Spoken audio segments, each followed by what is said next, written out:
Hello friends, कैसे आप सब लोग and thanks for watching my channel. दोस्तों, वीडियो शुरू करने से पहले रिक्वेस्ट है कि चैनल को प्लीज़ सब्सक्राइब कर लीजिए और साथ ही में नोटिफिकेशन का बेल भी दबा दीजिए ताकि जब भी मैं कोई नया वीडियो अपलोड करूं वो आपको नोटिफाई हो जाए। दोस्तों, वीडियो शुरू करते हैं और इस वीडियो में हम जिस कंपनी के बारे में डिस्कस करेंगे वो आईटी सेक्टर से रिलेटेड है, मिड कैप कंपनी है और इस कंपनी का नाम है दोस्तों Tanla solutions, TANLA, Tanla solutions, right. हाँ, इसका अगर आप चार्ट देखेंगे सो इस चार्ट को देखने के लिए देखिए, पहली बात तो ये चार्ट है 2008 से, राइट। और यहाँ से जो अब ट्रेंड शुरू हुआ है 2013 से। सो इसको देखने के बहुत सारे तरीके हो सकते हैं, क्योंकि इसको अगर आप आईटी सेक्टर से रिलेट करना चाहते हैं, क्योंकि जिन आईटी कंपनीज का 10-15 साल का हिस्ट्री है चार्ट पैटर्न का, मान लीजिए जिसका 2000 से है या 1990 से है, ऐसे बड़ी बड़ी कंपनीज TCS, इन्फोसिस या फिर मिड कैप में भी है जैसे माइंडट्री या इस टाइप की कंपनीज, बहुत सारी कंपनीज है। तो आपको पता चलता है कि इसने over a period of time sector wise, industry wise, comparative analysis आप देख सकते हैं कि किस तरीके से इसका प्राइस परफॉर्म किया है, लेकिन इसमें वो चीज़ पॉसिबल नहीं है। हैविंग सेड दैट, हम जो चार्ट है उसी पे काम करेंगे ना। यहाँ पे एक चीज़ देखिए कि इसका फंडामेंटल बहुत वीक है, राइट। इसके फंडामेंटल्स बहुत ज़्यादा वीक है। सो आईटी सेक्टर का फंडामेंटल वीक होना जनरली हजम नहीं होता है बात, क्योंकि इनका जो मेन खर्चा होता है वो होता है इनका एम्प्लॉयज़ पे, क्योंकि इनके जो भी प्रोडक्ट्स एंड सर्विसेज हैं जनरली आईटी कंपनी के, अगर वो हार्डवेयर नहीं है तो हार्डवेयर नहीं बनाती है तो वो सॉल्यूशंस या सॉफ्टवेयर्स इस टाइप की चीज़ें प्रोवाइड करती है, जिसके लिए उनको सेटअप कंप्यूटर्स और आपका मैन पावर की ज़रूरत है। तो उस केस में अब देखिए, अगर फंडामेंटल से फाइनेंशियल तक कमज़ोर होंगे सो वहाँ पे चीज़ें ऐसी हो जाती है कि या तो वो परमानेंटली हो रहा है या तो फिर ऑन एंड ऑफ, कभी ठीक है कभी नहीं है। तो ये कंपनी की एफिशिएंसी पे बात आ जाती है यहाँ पे। सो ये सब चीज़ें हमें देखने और समझने की ज़रूरत है। नाउ इसके बैकड्रॉप में हम चार्ट को देखेंगे, राइट। सो यहाँ पे देखिए आप,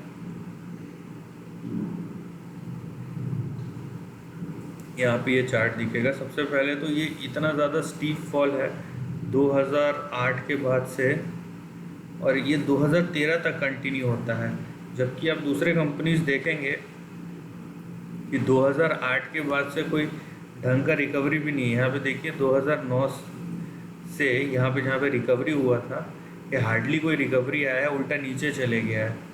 सो ये चार्ट पैटर्न अभी तक आप ये मत सोचिए कि ये पॉजिटिव चार्ट पैटर्न, ये पॉजिटिव चार्ट पैटर्न नहीं है। क्यों? क्योंकि ये अपना 2008 का जो हाई है उसको पूरा नहीं किया है। ये इसका स्लोप है और इसका हाई जो है ये 400 के ऊपर है और अब ये 67 पे ही है। तो ये चार्ट पैटर्न अभी तक नेगेटिव है। ये तब तक पॉजिटिव नहीं होगा जब ये अपना पुराना हाई पार नहीं करेगा। और यहाँ पे देखिए इसका जो पैटर्न है कुछ इस तरीके का है, राइट। सो ये देखिए, ये इसका रेजिस्टेंस है। सो आपको यहाँ पे सपोर्ट एंड रेजिस्टेंस क्लियर हो गया। नाउ अभी जो यहाँ पे पैटर्न फॉर्मेशन हो रहा है कुछ इस टाइप का हो रहा है,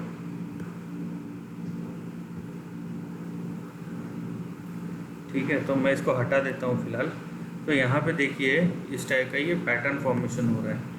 इस टाइप का ये जो ग्रामोफोन पैटर्न है ऊपर से, तो ये क्या करता है, ये आपका वोलेटिलिटी कहीं ना कहीं बढ़ा देता है, क्योंकि ये जो स्विंग्स रहते हैं ना वो उसके रेंजेस बढ़ जाते हैं। तो उसके बैकड्रॉप में हमको देखना है।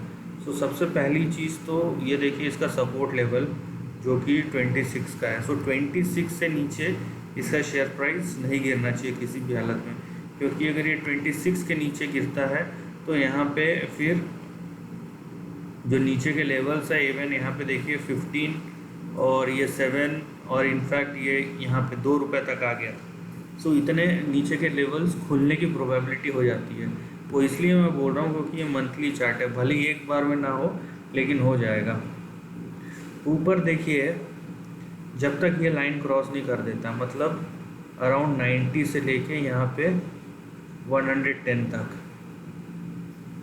90 से लेके 110 तक, जब तक ये रेंज रेजिस्टेंस रेंज क्रॉस नहीं कर देता तब तक ये ऊपर नहीं जाएगा। देखिए अंदर ही घूमते रहेगा ये। और ये आप मान लीजिए कि ये अगर बहुत टाइम लगाता है ये प्राइस एक्शन, ये इस तरीके से कुछ होता है, यहाँ तक चले जाता है, फिर बहुत कम चांसेस है कि ऊपर जाएगा, चांसेस है कि यहाँ जाके सीधा नीचे गिर जाएगा। तो ये भी एक चीज़ है। तो उसमें भी उन दोनों, उस केस में भी ये जो मैंने रेंज बताया ऊपर और नीचे का, वो दोनों ही काम आएगा। नाउ अगर ये इसके ऊपर गया तो यहाँ पे ये 400 जो इसका प्रीवियस हाई है वहाँ तक जा सकता है, राइट, वहाँ तक ये जा सकता है। अभी इसके ऊपर अगर आप बोलेंगे तो इसके ऊपर हमें नहीं जाना चाहिए। क्यों नहीं जाना चाहिए? उसका एक सिंपल सा रीज़न है कि इसके फंडामेंटल्स उतने सपोर्टिव नहीं हैं, इसके फंडामेंटल्स उतने अच्छे नहीं हैं जिसके बेस पे हम ये बोल सके कि नहीं भाई अभी जब सिचुएशन ठीक हो गई ये कंपनी बहुत अच्छा परफॉर्म करेगी। क्योंकि अगर अभी इसका इशू है, प्रॉब्लम है, तो पहली बात तो अभी इस चीज़ को कैसे डील करेगी। एंड अगर चार्ट में देखें तो कोई भी आईटी कंपनी के, जितने भी आईटी कंपनीज है, बहुत ऐसे कम कंपनीज है जो 2008 के लो के नीचे ट्रेड कर रहे हैं। आप मैक्सिमम छोटे, आप चाहे मिड कैप, स्मॉल कैप या लार्ज कैप, कोई भी आईटी कंपनी उठा के देख लीजिए आप, वो उसके ऊपर ही ट्रेड कर रहे हैं, नीचे नहीं कर रहे हैं। सो ये देखना और समझना बहुत ज़रूरी है। सो आप एक तरफा डिसीजन मत लीजिए।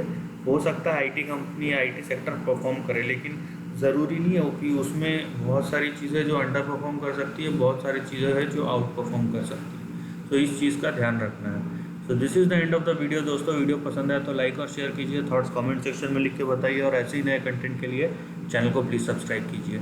Lastly, take care of your family and friends.